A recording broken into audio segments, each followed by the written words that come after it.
brackets. Of course, March Madness is always the best time of the year, bro.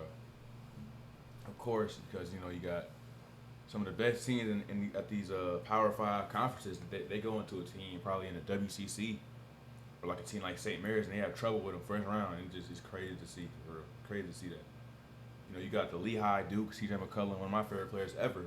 Got that matchup where he took them down. You got, I think it's Fairfield Dickinson when they beat Purdue, when they were the 1 seed and the other one were the 16 seed. Yeah, yeah. You got Furman in Virginia a couple years ago. It's just a special time. Like the best teams from all these top conferences, Kansas, Arizona, they meet a team like Richmond or like this is another one for example. Um, Minnesota, Loyola Chicago, that's another one. And they struggle, and it's just like people can hoop everywhere, bro. When you got something on the line like a championship, national championship, bro, people are gonna hoop, and people can hoop everywhere, bro. That's all that shows you. Let's see. Let's check this one out. Hold on 1 second.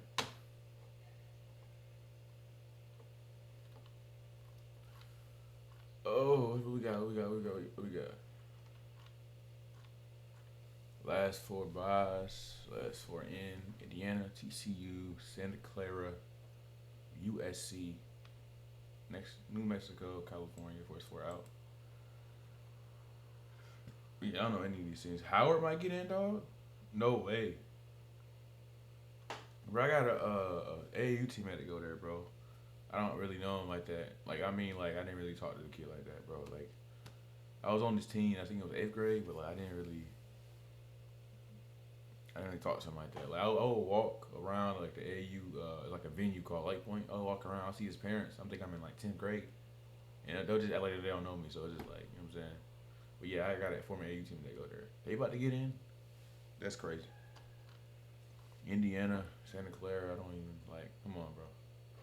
This could be your first four. I ain't gonna lie. Nobody watching this Howard, Tennessee State. No disrespect to the HBCUs, but nobody watching that, bro. I ain't gonna lie. Michigan, Long Island Sharks. Dog, what we doing, dog? What we doing? Belmont Bruins. Oh shoot, Stephen F. Austin, are we serious? It's gotta be just like they just putting it together some random team. Ain't no way. Yo, Tremont, y'all going to the tournament in Buffalo? Hey man, I don't keep up. I don't keep up with the college basketball, but that's crazy, bro. Like, they not even getting in the first four. They projected to be like in the real like tournament. Like, I don't know. I'm gonna ask him. I'm gonna add him, of course. And I'm gonna send it to him. Miami, University of Ohio. They 29-0 and then 11 seed. That's why March Madness is so tough. It's just like you dominate your place, you dominate your conference, dominate your region.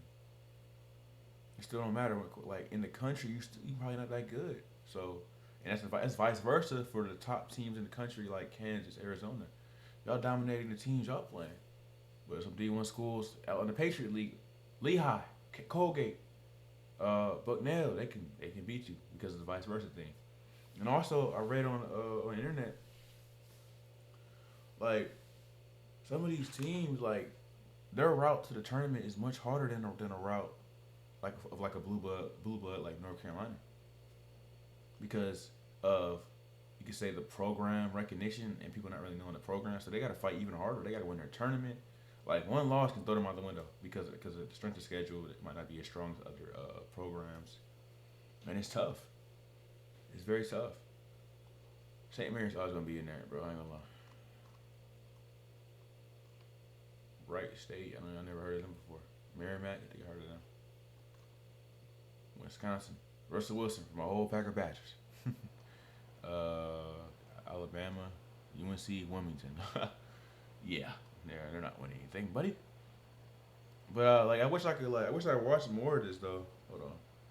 Are we good? Hold on. I wish I watched more of this though, so I could like give my predictions based on like these matches, like who gonna win, who this. Like every year I make about 6 to 10 brackets every year, and I kind of just I do sometimes I auto pick, and sometimes I just pick like the names. I don't even know the teams like that. I just be not randomizing it. I look at some stats. I'm like, oh, okay. They in this conference, they in that conference. I pick off that. And then certain brackets, I look at a previous bracket that I did, and I was just the opposite of certain ones. Okay, opposite of this, opposite of that. You know, you can't predict it. True. You know what I'm saying. So I think there's never been a perfect bracket ever in the history of that bracketology challenge. So it's like, it's tough for sure. UCF, Portland State, St. Louis. I don't know, bro. Long Island Sharks. I never heard them before in my life. I don't know. But yeah, that's how it is though. Georgia is gonna be the ninth. Yeah, see, this guy could just be throwing teams in there. Cause why would Georgia? Okay, this is his opinion. But respectfully, Georgia, like, hey, bro, you got it. And then also teams winning their conference championship and how they finish in that conference tournament. That's gonna change a lot of these predictions and projections. So.